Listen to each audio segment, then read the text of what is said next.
Hello, team. I hope you don't mind my replacing our conference call today with this hopefully entertaining and yet very informative video. I've had something come up, so I apologize that I will have to reschedule that. But first and foremost, thank you so much for your awesome efforts on completing the card exchange. What a huge effort on everyone's part to do that and to get us to first in the nation at 100% complete. So awesome job. Thanks for showing the nation how to do a thing or two around here. Couple of updates. Wanted to let you know that Sue is recuperating just fine. She sends her very bored regards to everyone.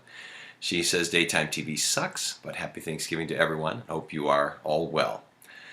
As you know, JD is still out and still struggling. She had an injection in her ear last week that is supposed to kill the nerves that cause this incapacitating dizziness that she's been suffering from for months now. So she's encouraged but feeling really, really puny. So feel free to send her a note of encouragement or well wishes. She did email today and wanted to wish everyone a happy Thanksgiving also. And thank you so much for helping to cover the territory while she's been out. It's been taking a lot of extra effort, in particular from Todd. So thanks for your help too.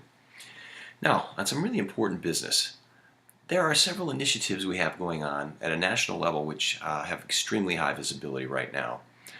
And so let's just cut to the chase. Number one, the PAT, the Postural Assessment Tool, is really not optional. At this point, it is a huge national push to get these completed.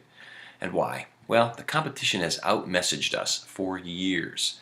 They're out saying that this doesn't exist, this problem isn't real, that scar tissue really deals with the bulk of this problem. And yet, we know that that's not true from our firsthand experience and from the clinical evidence that we have available regarding sensor. So we have to be out saying these messages every day because it's not just enough to assume that the physicians know. Even if they really do know, let's give them some ammunition to work with. And that's where the postural assessment tool comes into play. We need to say every day that sensor provides clinically supported better pain relief than conventional stim. And we're not just making that up. It's no smoke and mirrors here, not like their stuff. It is like just simple, just better pain relief. And it's just the facts. So we have the clinical evidence to back this up. Today I'm sending you homework to do tonight. Read this paper. Again, the sensor paper. I'm going to read it. I want everybody to read it. We're going to talk about it next week. Read the solid clinical evidence that we have available to you, and I'm attaching it for your review. Your other homework is also to make sure you have updated your PainStim app and that is 100% up to date so that you can use it, reference it for your own learning, and share it with your accounts.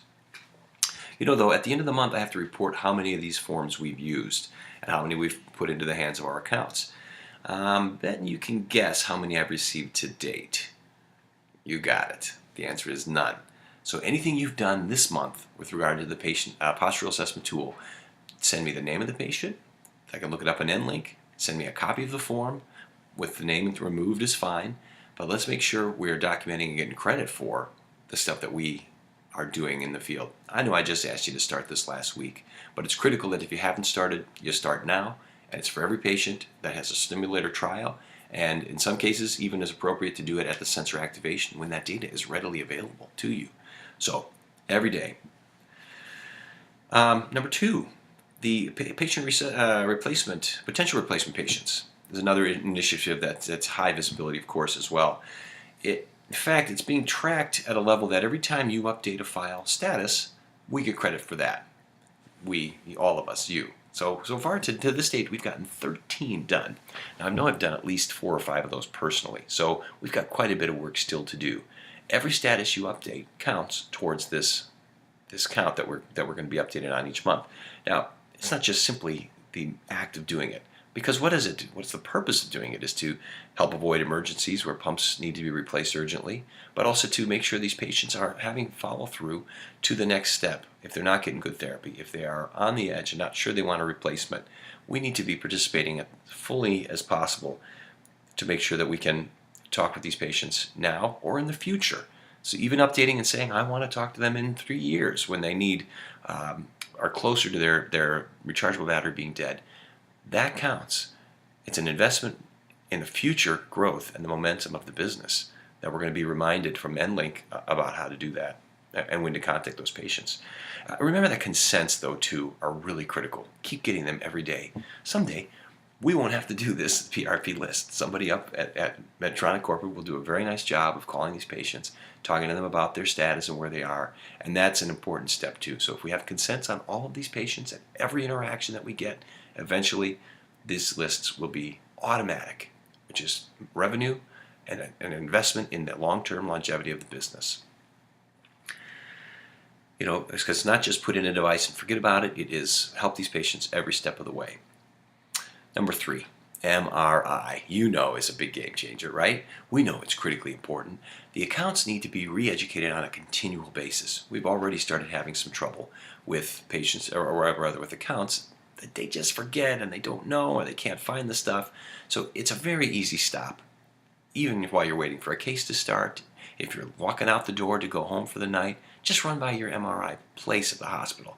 Make sure not just the person you first talked to, but make sure everybody has the information that they need, where to find our labeling, how to access it, and how to get help. That technical services number is invaluable. They probably want your card too, but hey, give them the information so that they can take care of these patients as well. And get them registered, because that is how we are getting tracked too. On the number of hospitals we have registered. I got a helper here while I'm finishing this. You're right in my way. So just remember, it's not just a one and done for the education part either.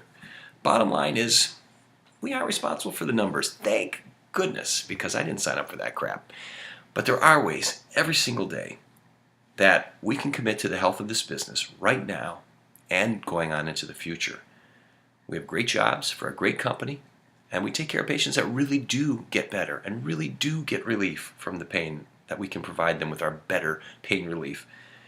Let's make sure we are doing all that we can by committing to these 3 initiatives right now. Make them part of your day every single day. And last but not least, truly, thank you. I am always so proud of this district and what we accomplish and the teamwork that we exhibit. You are truly the best in the country, and I hear plenty of horror stories, believe me. So I hope you feel you are part of something great, because you truly are. And I'm thankful, not just because this is the week where we give thanks for lots of things. Maybe on Thursday I'll be thankful for sweet potato pie, which my son has made into ice cream. Truly a delight. But I'm thankful for each of you and for the great spirit that you have. So enjoy your families this week and enjoy some time away from work. You all really deserve it. Have a great one. Thank you.